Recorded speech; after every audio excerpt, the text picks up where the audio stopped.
Hi, welcome to Concussion Dog Podcast, episode 135. I'm talking to Richard Tedeschi. I should check before we were just talking. I should check before making sure I'm not saying that name correctly. Richard Tedeschi or Dr. Richard Tedeschi. Richard Tedeschi, PhD. By the way, he's going to talk about post-traumatic growth, which he wrote an article about that to really define the five main responses to post-traumatic growth in 1996, I believe, with his partner Lawrence Calhoun, and they talk about what it means. We'll discuss further, and this is something I thought I've experienced, so we'll talk about that further. But first, before I actually introduce our guest, I will thank our sponsor, Hedgehog Health. Hedgehog Health bridges gaps in concussion care through simple, powerful technology. Join organizations like the Canadian Football League, Track Factory Racing, the Canadian Junior Hockey League, Eastern Washington University, and Volleyball Canada rely on Hedgehog to improve communication and optimize care. Visit hedgehoghealth.com for more. And now with that, I'm going to thank you so much, Richard Tedeschi, Dr. Tedeschi. Richard Tedeschi, I'm sure we could stop before I introduce you. So Thank you very much, Dr. Tedeschi if I just I'll say Thank that. So yes, welcome to the podcast, and thank you so much. And would you just like to, I guess, first briefly, I didn't mention support, but just briefly, your background, they'll ask you actually, and also, what is post-traumatic growth? So I guess I'll get you to answer both at once. Okay, Nick. As you mentioned, I've been studying post-traumatic growth for many years. Myself and my colleague Lawrence Calhoun at University of North Carolina, Charlotte, worked on this concept, defined it, named it back starting in the 1980s, and coined the term in 1990s. We've been looking at the concept of post-traumatic growth through our research there, and then more recently in my work at the Boulder Crest Institute for Post-Traumatic Growth, applying this in work with military service veterans and first responders, people with trauma histories. And we have found then that this concept of post-traumatic growth applies to people with all kinds of traumas. Our combat veterans that we've talked about, people have gone through natural disasters, accidents and injuries, like we're talking about here, illnesses of various kinds, life-threatening events, divorces, all sorts of things. And this post-traumatic growth represents a personal transformation that happens because of the struggle in the aftermath of these kinds of events, the struggle with the changed realities that people are confronted with, and what it is that their life course is oriented towards, because the old life has been disrupted by these events. So that's what we've been interested in, these personal transformations, and what happens in the aftermath of trauma that creates these important positive personal changes, Right. even in spite of the fact that there are losses and difficulties. Yes, no, exactly. And as mentioned before, and to you before we started this, that I feel like I've gone through this. I know it takes a long time to get to it. Just I know you and your colleague Dr. Calhoun have also written down, or do you notice the word I'm trying to use, but the five main responses to the five key responses that you find as post-traumatic growth, which is personal strength, recognizing your own personal strength, spiritual change, new possibilities in life, your strong relationships to other people, and a greater appreciation of life in general. So, if you just go into that a bit more generally, and just how, just that. Sure, Nick. Yes. Yes, so that's correct. So let me go through those 5 responses. So what we found out in our research when we talked to trauma survivors, um, originally we had talked to people who had suffered physical disabilities in adulthood or have been where older people had been bereaved. Um, in our interviews with them, they mentioned some of these kinds of changes, and when we started to look more closely statistically at this, it came down to these 5 areas. So not everybody changes in all these ways. There's a lot of individual variation on this. Some people change more in one way than another. But among the 5, we have first, people sometimes recognizing their personal strength in ways that they had not been able to see before. They say things like, if I've gotten through this, I can get through anything. Or I didn't realize how strong I was. Or going through this made me stronger because of all that I had to deal with. Mhm. Things of that kind. Yeah. So a sense of personal strength beyond what they had recognized in themselves before is one type of outcome that we see that we call post-traumatic growth. Right. A second outcome that we see is what we called new possibilities. And this is where people, because of the changes in their lives, are directed into a different kind of path or have new priorities or interests that they pursue, often because the things that they used to do are no longer available to them for Yeah. some reason or another. Exactly. So they're kind of almost forced in a new direction. Or sometimes they just see that um, what they used to do just isn't as important to them as it used to be. And Right. they set out on a new life path and do things that are different or have more meaning or importance to them. Um, so those possibilities sometimes open up to people in the aftermath of some of these traumatic events, new possibilities. Right. A third area that we found that people reported to us, we called spiritual and existential change. And this again has to do with people recognizing something different about living well than they had been able to see before. So by existential change, we mean um, when people start to ask questions about things like their purpose in life, the meaning of their life, um, why they exist, like what their life is supposed to be about. And these questions also can get them into sometimes spiritual or theological issues, questions about God's plan for them, or what they should believe about the spiritual realm or the divine. Sometimes because people have encountered events that have been essentially near death experiences or Mhm. reminded them of their mortality, um, or they have been bereaved or lost someone. And in those kinds of circumstances, people start to think about the spiritual realm and life and death and what it means to live life well. And asking those questions can sometimes propel them towards a different perspective and ways of living their lives and how they devote themselves to certain kinds of causes or priorities. Um, so now another aspect of post-traumatic growth that people sometimes report is appreciation, a greater appreciation for life.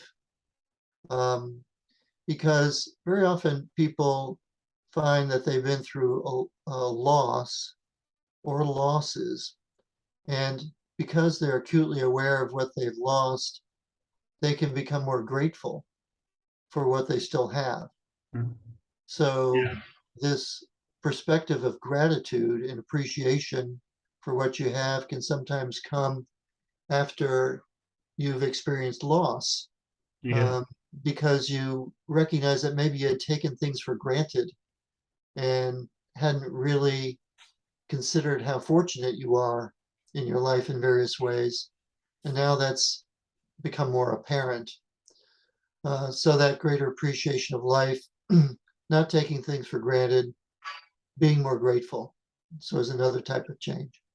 Right? No, because that's, I mean, it feels like the last appreciative life is more of a it's kind of a synopsis of those other four responses is to appreciate as you realize your personal strength and you realize there are so many possibilities in life. And you if you have this spiritual awakening, your spiritual change, then there's that too. And you're deepening relationships with other people. There's also with all that together, you kind of appreciate life more just because I think that's true that all these aspects include some degree of appreciation for things or different, certainly a shift in perspective in yeah, all these areas. And the fifth one I hadn't mentioned yet is a change in your relationships with other people. Um, this is where people become more empathic, maybe, or more understanding, or more compassionate for people because they've been through something very difficult and maybe feel more connected with other people who've been through something similar or been through difficulties in their lives. Or maybe they've become closer to other people because in the aftermath of their traumatic circumstances, someone has responded to them well and been supportive or helpful, and has allowed them to grow closer, yeah, or be more open to people because they've needed support and help. yeah, exactly. Yeah. So all these things do involve a shift in excuse me, a shift in perspective. And and sometimes that shift um, produces a sense of gratitude and appreciation. Right. No, that makes a lot of sense. 'Cause I know for me, this is a bit weird because like for me, whereas I might end this podcast and my website is called Concussion Talk. And but some of those people who saw I had a concussion, you find the people like people nobody recognizes they can't see their injury, it's invisible injury and all this. And nobody's recognizing it, so they want more but as I don't say that there's like more of a sense of just people not recognizing them wanting not wanting pity, but where they want people to recognize their injury. They get they get sort of pity and people feeling bad for them, which they don't like and share until like, immediately they finally someone recognize me, but recognize that I'm injured, but they don't. And the end pity is just I find well, I'm speaking for myself because I found the first time the my first thing is whereas I had more severe injury, so there's no it was obvious that I was injured, that I did have a major disability inflicted. So it wasn't like I was never looking for people to recognize my injury. And so when the pity came, it quickly became a bit more, it quickly became annoying that it just, but I was feeling bad then, so it wasn't that bad.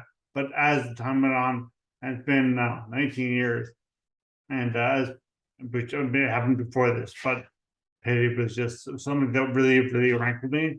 Was really about people pitying me and wanted to say that, no, look, I'm fine. I'm feeling great. It's the best I've felt ever in my life. And this I feel like it is the post-traumatic growth, this more appreciation of life and these new possibilities and personal strength.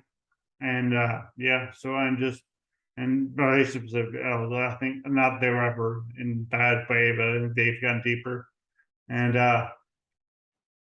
so yeah, so it's just all of that, just that the new like the understanding that that's just do you feel like that you feel like just like you said you know appreciation of life and just not a new appreciation of life I always appreciate it but the more just more connected I feel with everything just people everything so and I know you work at associate Boulder Crest which we'll mention more later on which I encourage anyone especially in the military or police or any first responders, EMTs, hospital, anything. Just want to learn about that more and just and I would love to help try to get that stuff in Canada more, especially in Newfoundland. And I feel like there's a really good opportunity. Fortunately, now Newfoundland is worth looking at geographically, hinders how you can get how easy it is to get people here, but it's still I think it's a great place to start, and I'd love to help get that message here. But I wanted to get you more explain more about you were talking because you're as a psychologist, you want to help people. So how can you encourage this sort of post-traumatic growth in people who have just suffered? For example, on my west coast of the sound, there's a devastating hurricane that I think Yes. we have talked about. So how can you encourage that? And I know you can't encourage right away because people are just coping with their loss right away, but how can it be encouraged as in a psychological standpoint? Well, this is where we have learned that facilitating and encouraging these growth processes is something that anybody can be involved in. You don't have to be a psychologist like me to be able to uh, facilitate that. So, in fact, at Boulder Crest, our programs for veterans and first responders are all run by veterans and first responders themselves, not by me. Right. I help train and develop things and evaluate things, but the programs themselves are run by the peers, the people who been there, understand, know, been there themselves, you know. So this post-traumatic growth process is facilitated most effectively when people who go through trauma Expert companions, right? I remember. exactly find Yeah, an expert companion. yeah, That's exactly what I was about to say. exactly. Um, yeah. So so this is where we emphasize companionship, someone who can be with another person who's going through this, who can be a good listener, um, who can show compassion and understanding, who has humility to realize that they can't fix things or know the answers to things. They're not so much an advice giver, not that so much as a companion who wants to learn what it's like for that trauma survivor to go through what they're Yeah, going through, exactly. Yeah, um, and their version of this. You know, just like you were talking about earlier with me, um, with your concussion podcast here, you realize that people have all kinds of different experiences with brain injury. yeah, Um, there's all kinds of um, degrees of this and different personal experiences with it, um, and so you have to understand what one person's experience is like, and not assume it's just like yours or yeah, somebody else that you know. exactly. Yeah, So learning from people, being such a good listener, to realize that you've got to understand and learn by being with someone for some period of time and being a good listener. That's an important part of expert companionship. And when you do that with someone, you facilitate growth because you can start to be more open and talk more openly about what they've been through, knowing that it's a safe environment or a safe relationship um, to be in and to start to explore not only what happened to me, but what's going to happen next. What should I do? How can I move forward?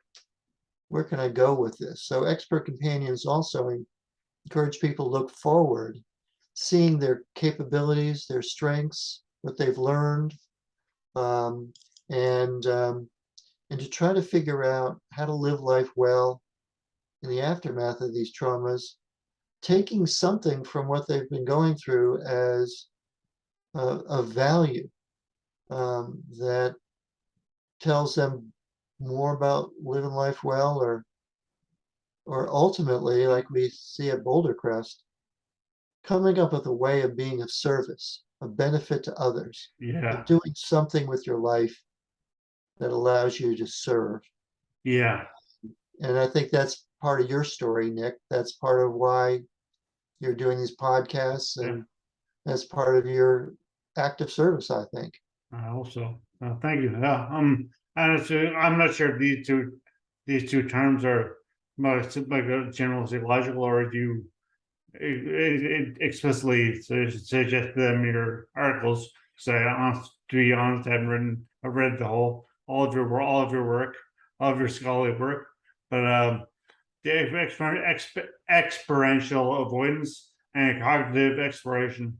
Read an article by Scott Barry Kaufman, and Yeah, talks about how those things are just two aspects of just any traumatic or stressful event, and or even not in response to that, just in general responses to life, but just but also could you explain talk about those or how those impact the post-traumatic response, yeah. and also with that what Boulder Crest is, and what you do there, what not you personally do there, what the institute does there, does at Boulder Crest. Well, yes, because first of all, what we've found with post-traumatic growth is um, avoidance is something you want to minimize in the aftermath of trauma, meaning Definitely. avoiding dealing with the memories of it, Yeah.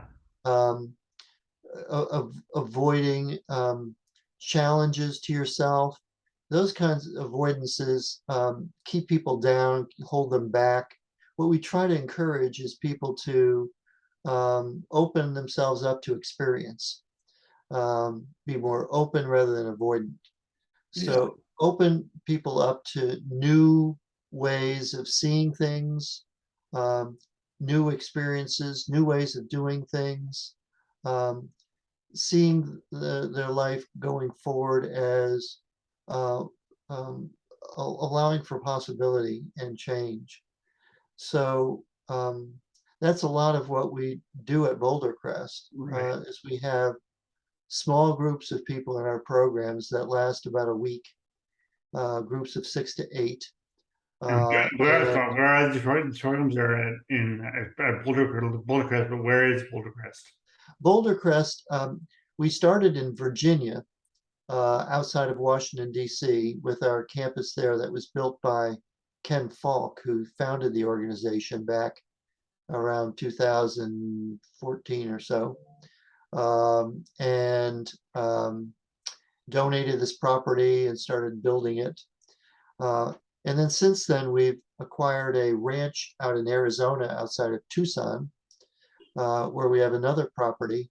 Both of these things, both these properties are in rural, beautiful rural areas where we can do a lot of activity outside, um, outdoor activities, as well as more kind of group discussion and classroom activities, where it's all built on this post-traumatic growth model, and where people learn first about how trauma impacts people physically and psychologically.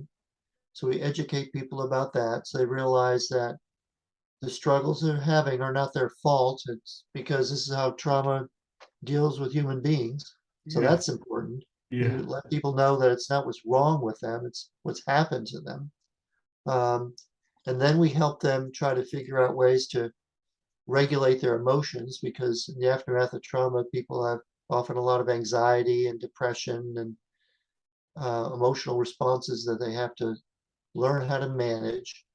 And we teach them management techniques like meditation techniques, calming techniques, breathing techniques, ways of thinking that allow people to be more focused and calm. And that's what some of our outdoor activities involve. We have people work with horses, we have people do archery, we have people do kayaking, all kinds of things which Nice. are calming activities where you have to be in a calm state of mind in Yeah. order to do them. Um, so um, so that's part of our program. And then of course we have people talk, disclose about their experiences, but not so much the traumas, but what's going to happen next, where they're going, the impact of the trauma on them, and where they want to move forward, so that they can start to see that there's a story of their life that they're living, and they can author that story. They can write their story going forward in That's a more way more cognitive exploration that part. includes post-traumatic growth. Yeah. and that ultimately benefits others, where they can see themselves as having value in a life of service. So Right. that's the Boulder Crest program there in a nutshell. Yes. It takes about a week for people to go through that. But then after that, they have 90 days of additional online experiences and training. And then they can go up to 18 months with that if they wish, through different kinds of online resources and meetings that we can have. And we've also partnered with other retreat centers throughout the United States. Nice. So this program is offered in some of the retreat centers that are our partners in Florida and Georgia, South Carolina, um, Arkansas, Maine. Maine's pretty close. So Yes, it's uh, close we get. yeah, that's right. And Washington State. So we've got a variety of different partners, and we're expanding that all the time. So our programs are available through a large geographical area. That's amazing because I've read so much about this idea of this concept of post-traumatic growth, and it's just I just felt so good about it because it really speaks to me like how my journey. Because as you were saying, the point you're in is these 5 responses are not step responses, they're not step by step responses. They occur in different intervals and different ways. So could you talk about that and just in general, what you'd like people to know about post-traumatic growth, what you and Lawrence Calhoun, Dr. Calhoun, because to me, what you guys really felt was the important aspect of post-traumatic growth that you wanted to get out there. Yes, I've described these elements of the process: the education, the emotional regulation, the disclosure, and the development of the narrative or story of one's life, and planning how to be of service. That's something that people can do um, on their own, but hopefully with some expert companions in their lives, and Yeah, could encourage them. So post-traumatic growth is something that's available and accessible to people. And we found in our research early on, that when we looked at that process, I mean, most people are going through that without any professional help. yeah, Uh, this is a natural process that yes, people find their way toward very often, along with expert companions. So um, we wrote we wrote a workbook called the Post Traumatic Growth Workbook. Myself and my colleague Brett Moore from Boulder Crest, so that people can use that to guide themselves through post-traumatic growth and using where is the this available? workbook. Is this available online though, or Yes, it's available through New Harbinger Press, and you can get through Amazon or Barnes and Noble, any of these online sellers, or New Harbinger Press itself. So you can use the workbook to help guide you through that process. It explains a lot of this that we've been talking about today. It has different exercises in it that can, you do some of the exercises and can help you figure out how to move through this process of growth. right? But like you said earlier, it takes time. This is Yeah, not something that's instantaneous. Um, and it's really not so much you arrive at post-traumatic growth, it's a way of living. And that's what yeah, I'd like to emphasize here, and yeah, Dr. Calhoun and I yeah, emphasize. It's a way of living life that allows continued growth and development. So it's a perspective, it's a way of living, a way of treating yourself and your relationships with other people, your perspective on living life that allows for continuing growth and development so that you essentially become wiser yeah. about how to live life well. Yeah, no, because I think that's so important. And by doing that, by always growing, and it's come as such positive, a positive experience in life. Just that life is just nothing but good things happen, or not necessarily good things, but things that happen that you can't, and they're only good and bad in retrospect. If you look back on them, which is if you're growing, then it's just part of the learning experience and changes your perspective of those events. It's kind of, I'm not explaining well, but get the idea.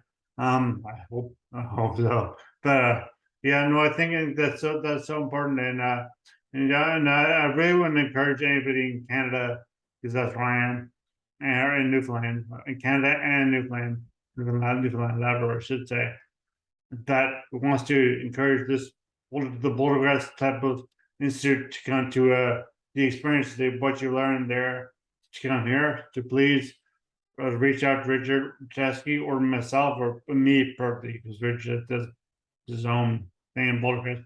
But look at Boulder, and where can you find out more about Boulder? You can go online to bouldercrest.org, bouldercrest.org, to our website, and you can find out more about post-traumatic growth, about the Boulder Crest programs, um, a lot of information there for the public. So feel free to contact us that way. Great. Well, I think that's very important. As I was trying to say, but I kind of rambled through it, was that just if anybody in Canada wants to experience what the Boulder Crest has to offer, and in Canada, because military, the first responders, and just anybody who's gone through this traumatic grants, we can figure a way to get these people to know probably the donors run this or have donated us their land and their time. So, and also, so please just reach out to me and look at BoulderCrest.org and find a way to reach out to. I've had the opportunity to talk to Josh Goldberg, who is the director of at Virginia. Is that right? That's Director. right. He's the executive director in Virginia. Correct. Director. So I've had the great experience to talk to him, and we both have been such a positive view of life as well. So it's just, and this is so important, just to people who have gone through trauma to actually realize that there's not PTSD is not necessarily the only response to trauma. Although you can get through PTSD and post-traumatic growth, it's not one or the other. And Correct. I should let you end on explaining a bit more of that, and then we'll wrap it up. And I'll say first of all, I'll let you end on that, but I'll say thank you very much for now. And please do not hang up, because I will want to say thank you more than just on the podcast. So thank you so much, and hope you'll see him. But first, Dr. Tedeschi will tell us about what post-traumatic growth, post-traumatic stress disorder, and post-traumatic growth kind of not go hand in hand necessarily, but they can coincide. Yes. Well, I'll have to say post-traumatic growth comes out of the same kind of experiences as post-traumatic stress disorder, traumatic experiences. So the experiences people have that are labeled this post-traumatic stress disorder, again, are things like being more easily startled, having flashbacks and unpleasant memories of trauma, being Yeah. a change in your thinking patterns that result in more anxiety and depression, changing in your perspective that makes the world look negative to you. There's all kinds of things like this that are the consequences of going through trauma for many people. Post-traumatic growth comes out of the same kinds of disturbances in your world and your life experience as PTSD, but it drives you in a potentially different direction, as we've just been describing. This does not mean that all the symptoms of PTSD go away. They can still be present to some degree, but in our programs at Boulder Crest, we see they're much reduced when people start to move towards post-traumatic growth, and they're more easily tolerated what's left. So post-traumatic growth can be something that helps mitigate PTSD, but it doesn't necessarily make everything about life easy. It doesn't make everything perfect, doesn't make everything happy, but it does help people find more meaning. Yes. So, and that can carry you a long way. Excellent. Well, as I said, I try to talk now, but thank you so much for coming on and telling everybody what anything everybody went through Braintree. I think it's important to hear to recognize that this concussion or some more severe brain injury, but and any injury or illness for that matter, event for that matter. But this podcast is about brain injury, so just want to thank you so much and to encourage everybody to look up bouldercrest.org, whether you're in Canada or in the US or anywhere in the world. So just look it up and realize that there is potential for to grow, although it may seem dire at the time. But there's a definitely you can. It's not always going to be as time goes on. It's tough here. As time goes on, things you get a different perspective. But also you also have to encourage yourself to look for those to read Dr. Tedeschi's work and find out how you can encourage this sort of response. So I hope that's legitimate what I'm saying there. But thank you so much, Dr. Tedeschi, and please listen again soon. And then please, everybody, please check out his bouldercrest.org. So thank you. You're welcome. Thank you, Nick. Thanks.